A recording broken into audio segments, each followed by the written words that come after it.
আগের পার্টে তো তোমাদেরকে বিরিয়ানির জোগাড়টা দেখিয়েছি, এবার চলো তোমাদেরকে রেসিপিটা দেখাই।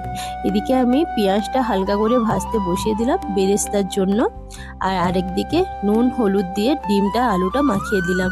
বেরেস্তা ভাজা হয়ে গেলে ডিম আলুটাও সেমভাবে আমরা ভেজে নেব।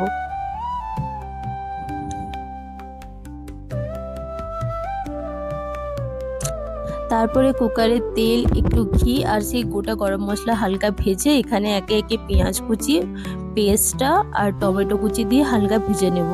এবারে ধনে গুঁড়ো, জিরে গুঁড়ো, লঙ্কা গুঁড়ো, একটু কাশ্মীরি লঙ্কার গুঁড়ো আর একটু বিরিয়ানি মশলা দিয়ে জল দিয়ে একটু ভালো করে কষিয়ে নেব।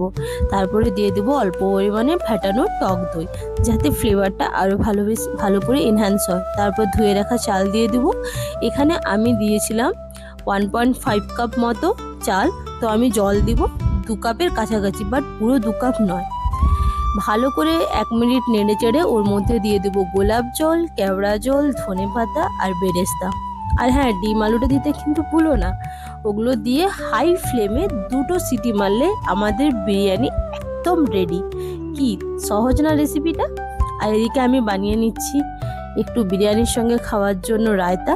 দেখো আমাদের বিরিয়ানি রেডি, আর এত সুন্দর একটা গন্ধ বেরাচ্ছিল কি আর বলবো।